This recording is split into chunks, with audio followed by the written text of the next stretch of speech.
Vocês precisam saber de muitas coisas, realmente. E precisar saber é uma realidade. O problema é quando vocês vão buscar saber nas fontes erradas. Na malhação. No Big Brother. Com as amizades indevidas. Nos lugares indevidos. Nas mídias impróprias. Então o problema é querer saber de coisas na fonte errada e do jeito errado, da forma errada. Mas vocês precisam saber de algumas coisas, precisam. Por isso eu faço uma crítica muito grande à igreja. A igreja precisa falar mais sobre namoro.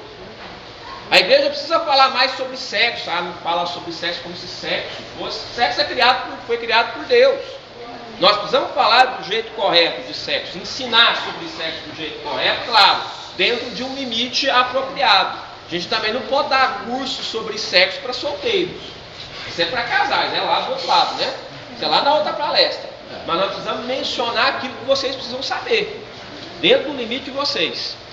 Precisamos falar sobre internet, precisamos falar sobre drogas, sobre uma série de coisas importantes, algumas até polêmicas, verdadeiros tabus, que estão por aí, estão no mundo lá fora. E se nós não passamos as informações do jeito correto para vocês, vocês vão receber essas informações do jeito errado, do jeito torcido. Então, nosso papel aqui, eu sou muito franco, viu? Eu vou falar rasgado, não fiquem escandalizados, claro, dentro de uma decência, dentro de, uma linguagem também santa. Mas eu vou ter que falar a verdade com vocês aqui, porque eu sei que vocês sabem disso tudo, né?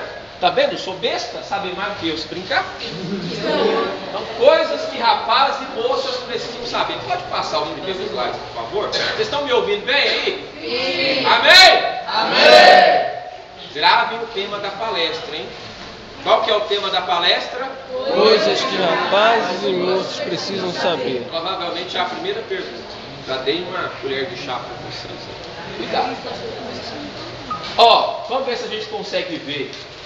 Tempo de relacionamentos. Na linha Eclesiastes 3:1 está escrito o seguinte: tudo tem o seu tempo determinado, e há tempo para todo o propósito debaixo do céu. Há tempo para tudo, até para namorar. Vocês acreditam num negócio desse?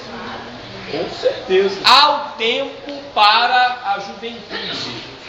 Há o tempo para cada ser humano ser adolescente, ser jovem. E vocês sabiam que a adolescência tem sido, segundo os estudiosos, a fase mais importante e mais complicada na vida de uma pessoa? Por isso que alguns chamam os adolescentes de aborrecentes, né? Vocês não são aborrecentes, vocês são adolescentes, bênção de Deus. Só que essa fase é uma fase um tanto quanto complexa. É uma fase difícil. Por que ela é difícil? Porque você não é nem criança nem adulto.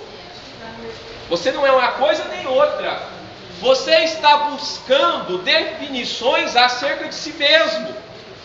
Você quer tornar-se independente, ou pelo menos buscar a independência. Você não quer depender mais de pai, de mãe, né? Você agora acha que você é dono do seu próprio nariz. E um detalhe, ocorrem muitas mudanças na adolescência, inclusive mudanças no próprio corpo, mudanças no sistema reprodutivo. Acontece a tal da puberdade, acontece um crescimento acelerado e desproporcional do corpo. Os rapagões aí começam a esticar, né? As moças também, o corpo começa a se desenvolver. Na puberdade acontece um negócio bacana, que os homens começam a engrossar a voz. É verdade. Mas assim, ela é grossa e ao mesmo tempo fina, né? Dizem que o camarada foi na padaria comprar pão e rosca. Aí ele chegou lá pro atendente: por favor, eu quero 2 pães e 3 roscas. A voz muda, né? Dentro de uma mesma frase tem oscilação na voz. essas mudanças começam a acontecer. A moça, né, vai ter a experiência da primeira menstruação, que para algumas é um escândalo, né, um negócio terrível. Um outro detalhe que nós precisamos considerar também, dentro da adolescência: os relacionamentos começam a se desenvolver. É a fase onde você vai fazer amigos, onde você vai começar a sair, né, a aumentar o seu ciclo de relacionamentos. Relacionamento na escola, depois relacionamento na faculdade, tem aquele que começa a trabalhar, relacionamento no trabalho, e o relacionamento do tal do namoro. Cheguemos agora a essa fase, namoro. E eu quero falar especificamente sobre esse tipo de relacionamento com vocês hoje. É tempo de relacionamentos, a juventude, a adolescência, mas eu quero focar sobretudo no relacionamento entre homem e mulher, entre solteiros, o namoro. Quem aqui namora? É só namorada, né? É claro, né? Porque se não fosse, você ia estar fazendo namorada. Eu danar com você agora. Quem mais? Tá, e os outros que não tem namorada ou namorado de jeito nenhum? Levanta a mão. Todo mundo, levanta, Larga de ser tímido. Vai, levanta a mão. Não, os que não tem namorado. Os que não tem. E vocês querem namorar? Com certeza. Nossa, essa irmã fica em pé, irmã. Todo mundo vê. Essa irmã não passou uma preocupação. Porque eu com certeza. Foi muito empático. Aquelas irmãs ali têm experiência, viu? Experiência para passar para vocês. E elas sabem que é preciso decidir certinho, não é, irmã? É preciso ter cuidado na vida. Ó, vamos lá, pode passar o próximo slide. O que acontece na adolescência? Ou na juventude, com você? Começa a aparecer aqui, ó. Começa a aparecer uma pontinha ali, a tal da espinha, né? O indivíduo tem uns cabelinhos assim, já começa a querer fazer barba. Tem nada. Tem nada, olha aqui, que vergonha. Isso aqui, mas já começa a comprar Presto Barba, agora eu sou homem. Penteado é uma busca também pelo estilo próprio. Então o cara começa a querer desenvolver o penteado dele, né? A moça, o cabelo, escovadinho, papapi ali, o cabelinho aqui das ruas. Também é uma fase de escola, de definição sobre carreira. Já falamos do namoro, que é onde eu vou focar. Festas, começa a querer sair, etc. É a fase que vocês estão vivendo. Não tem como a gente negar isso, né? Pode passar. O que está escrito ali de amarelo? Posso. Podem perguntar, tá? Pode perguntar. Primeiro emprego. Isso. Vamos lá, pode passar. Agora eu vou começar a trabalhar sobre algumas coisas que acontecem na fase que vocês estão vivendo, dentro dessa questão de relacionamento. Mas antes de falar de namoro, eu quero falar do tal de ficar.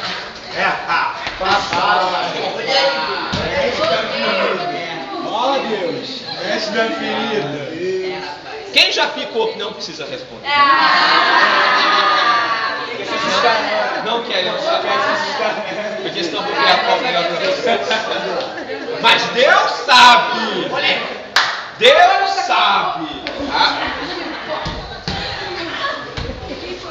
É lícito para o jovem cristão ficar? Presta atenção. É lícito.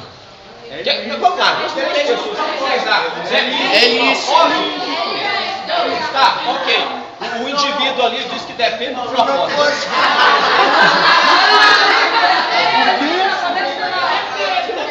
Cadê o pastor? Tem que ficar, não tá namorando. Não, aí já é namoro. Eu sei o que você está querendo dizer. Eu sei.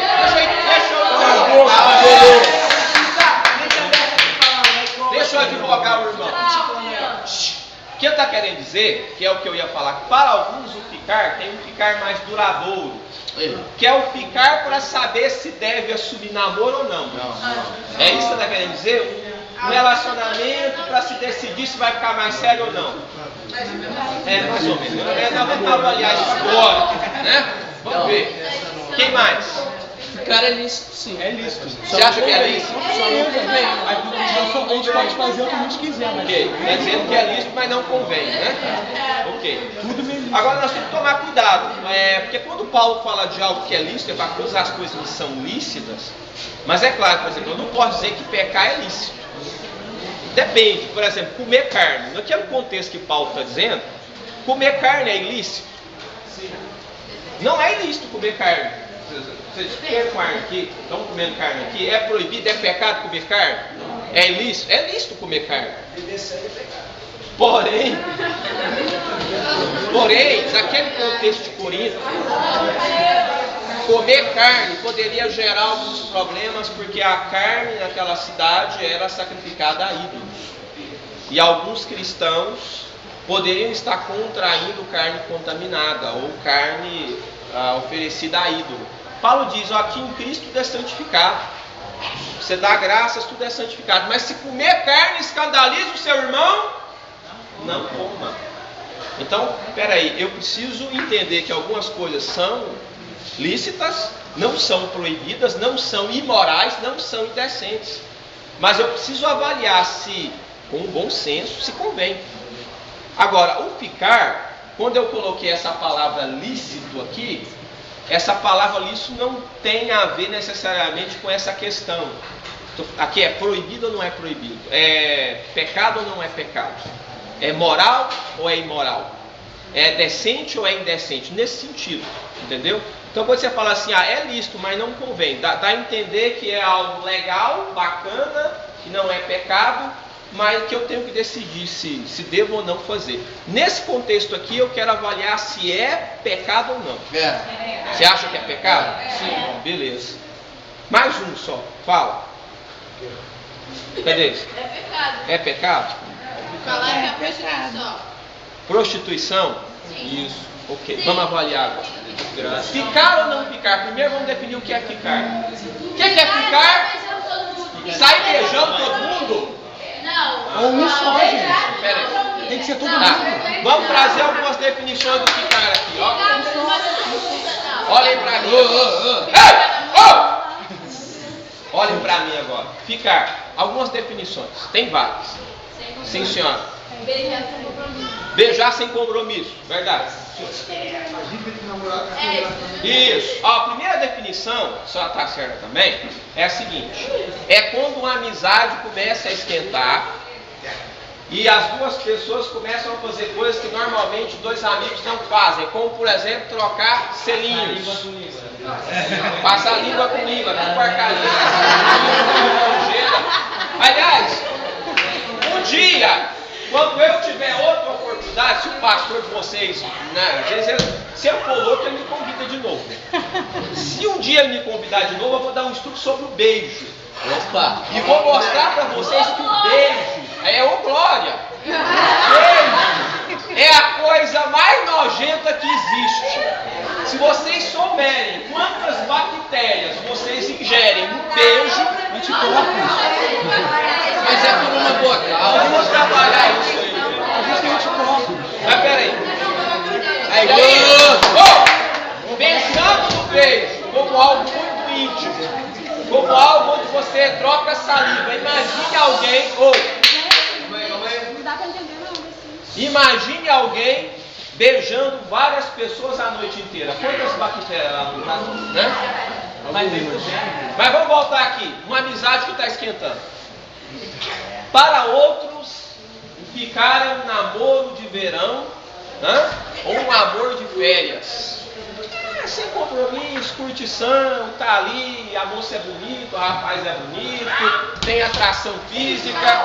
Ficam durante aquele período de férias, depois vão embora cada um para a sua cidade, acabou, nem se fala mais, a não ser, né, nas próximas férias. Então, namoro de verão, amor de férias.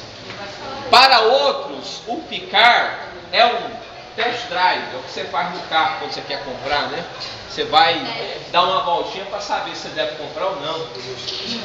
Dentro mais ou menos do que você tinha falado, eu vou ficar com a fulana para saber se é isso mesmo que eu quero. Eu vou namorar e aí alguns assumem ficar mais duradouro. Ficam 2 meses, 3 meses, só para depois saber se devem namorar ou não. Né? Tem um ficar mais... E tem aquele ficar, né, extrapolado, exagerado. O camarada fica com 10 numa festa só. Comendo baba de um monte de gente. É uma porcaria esse negócio. E a noite inteira, e alguns fazem até competições. Vamos ver quem vai beijar.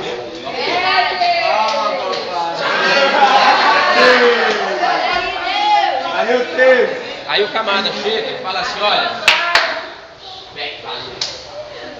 beijei ela. Beijou? Também eu vou beijar. E vai lá e come minha baba. Mas vocês já perceberam que isso é um negócio de trouxa? Né? Vocês gostam mesmo de negócio de trouxa? Eu não gosto. O cara fala... Irmãos, o que a Bíblia diz sobre isso? Nós estamos aqui avaliando. Aonde surgiu o ficar? Isso é moda de quem?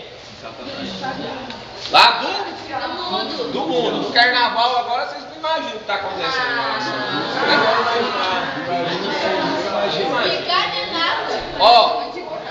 O ficar tem origem no mundo. As pessoas do mundo fazem isso. Pode passar, meu irmão. Primeira carta de João, capítulo 2, verso 15. Não amem o mundo, nem o que há no mundo, nem o que nele há. Porque tudo que há no mundo não provém de Deus, mas do mundo. O que há no mundo? João vai dizer: cobiça da carne, cobiça dos olhos, ostentação dos bens. Todas estas coisas são do mundo, não são de Deus. Amar o mundo enquanto esse sistema ordenado e comandado por Satanás não é cristão, não é bíblico. Isso aí é ser conforme a carne, conforme o que o diabo quer para a humanidade. Então nós temos que entender que ficar é uma prática mundana e toda prática mundana não pode ser imitada por crente. Então 1 de João 2,15, gravem principalmente a parte A: não ameis o mundo nem o que nele há, nem no que no mundo há. Um outro texto também interessante para a gente avaliar, Romanos 8, versos 8 e 9. Os que vivem segundo a carne não podem agradar a Deus. Vós, porém, não viveis segundo a carne, mas segundo o Espírito, se realmente o Espírito de Deus habita em vós. Se alguém não possui o Espírito de Cristo,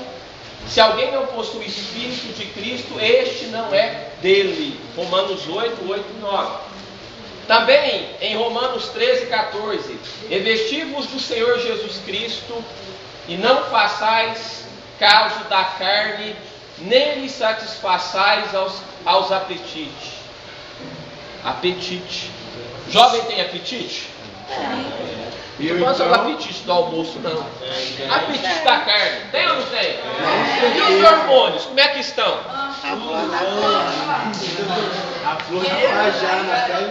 Se a gente for dar ouvido para essa carne aqui, a gente vai querer ou não ficar? Vamos querer ficar. Irmãos, essa palestra minha ela é baseada em vários teólogos. Ciro Sanches, que escreveu um livro chamado Adolescentes S.A., eu indico para vocês. Jaime Kemp, Namoro, Noivado e Casamento, muito interessante. Jaime Kemp também, com quem eu vou me casar, você está entendendo? Então eu tenho vários aqui teóricos fundamentando essa palestra, além da própria Bíblia. E por exemplo, Ciro Sanches diz que se o jovem for dar ouvido à carne dele, ele vai querer ficar não é só com uma não, ou com um não, com vários, que é o desejo da carne, os hormônios. Agora, você tem que dar ouvido para a carne? Não. 2 Timóteo 2,22, não está aqui. Fujam dos desejos da mocidade. Em outras palavras, controlem os seus hormônios. Na mocidade tem muito hormônio, tem muito desejo. Você está pegando fogo. Paulo está dizendo, fuja. Não dá uma de machão, não. Não, eu vou levar ela só para jantar, para evangelizar. Eu estou no controle. Sou forte. Paulo está dizendo, ó, cai fora. Moça, tem um rapaz que está te tentando seduzir, te chamando para ficar. E aí isso está mexendo com você e mexe mesmo, você está carente. E você está indo. O que você está fazendo passando no corredor que ele fica? Muda de corredor! O que você está fazendo passando na porta do trabalho dele? O que você está fazendo que você não excluiu ele do seu Facebook ainda, minha filha? Acho que tá parecendo uma. Fuja da aparência do mal. Olha aí, Deus. Fuja dos desejos da mocidade. O Espírito Santo habita em você. Romanos 8 está dizendo isso. Ele vai ficar, e a Escritura também diz que o Espírito é zeloso, é ciumento, e se entristece. Nós não devemos entristecer o Espírito. Como é que vai ficar o Espírito nesse negócio de ficar aí, né? O Espírito está em você. Como que ele está reagindo, né, a essas questões? Então nós precisamos fugir, nós precisamos ter cuidado. Nós precisamos nos revestir de Jesus Cristo. Não seguir o padrão mundano, mas seguir a Bíblia, seguir Jesus. E um detalhe. Ficar então, é lícito? É pecado ou não? Depois disso tudo. É pecado. Então, você não deve ficar para saber se vai namorar ou não. O que você tem que fazer para saber? Orar. Então passe aí o slide. Cuidado para você não ficar quando Jesus voltar. Você que gosta de ficar, quando Jesus voltar, você vai ficar também. Sabe por quê? Porque Deus não tem compromisso com quem não tem compromisso com a palavra dele, né? Ser cristão de boca, de dar a paz do Senhor, de frequentar a igreja, isso não vale. Você tem que ser cristão